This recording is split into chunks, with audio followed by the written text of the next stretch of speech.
Sidang DUN GLC Perkasa Industri Pertanian.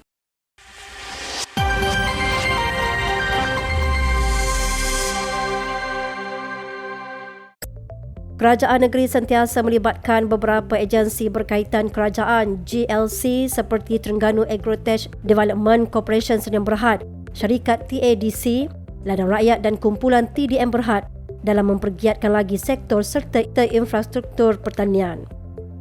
Pengerusi Jawatankuasa Pertanian, Industri Makanan, Peladangan, Komuniti dan Pembangunan Luar Bandar Negeri, Dr. Azman Ibrahim berkata, TADC sedang giat mengoptimumkan penggunaan aset-aset seperti reban ayam tertutup Bukit Lawang Setiu dan projek pilot kontrak farming penanaman rumput Napier.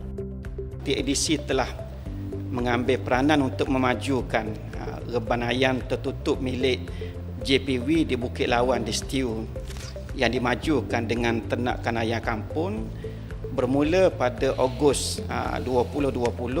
Sebanyak 12,000 ekor ayam kampung Mardi telah diternak bagi tujuan penetasan dan dijadikan baka. Yang kedua, TADC juga memajukan pusat pembenihan ikan hatchery di Limau Nipis di Setiu yang telah diserahkan oleh Jabatan Perikanan kepada kerajaan negeri.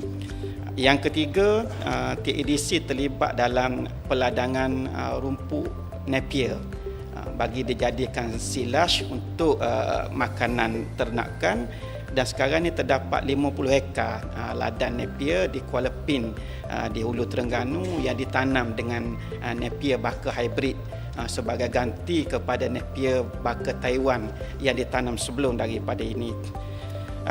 Dan di samping ladang Napier yang diusahakan oleh TADC sendiri, dalam masa yang sama TADC mengadakan usaha sama bersama dengan penduduk setempat untuk peladangan Napier secara kontrak farming. Seterusnya, TADC juga terlibat dalam pemulihan ladang Rembulan Kasih di Rantau Aban yang telah diusahakan dengan tanaman melon manis Terengganu.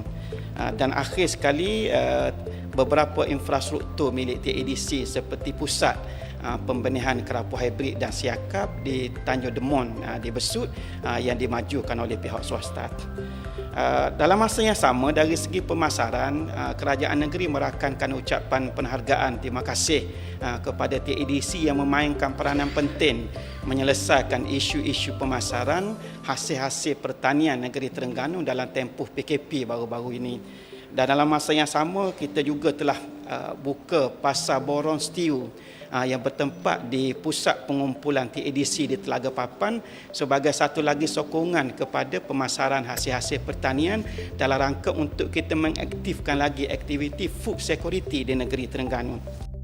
Beliau berkata demikian ketika sesi soalan lisan mesyuarat ketiga penggal ketiga Dewan Undangan Negeri Terengganu ke-14 di Wisma Darul Iman, Kuala Terengganu. Menjawab soalan lisan Ahli Dewan Undangan Negeri Adun Pengkalan Berangan, Sulaiman Sulong, Dr. Azman berkata, TDM pula terlibat dalam penanaman nanas MD2 sebanyak 500,000 pokok yang ditanam secara integrasi dengan ladang sawit belum matang di Jerangau.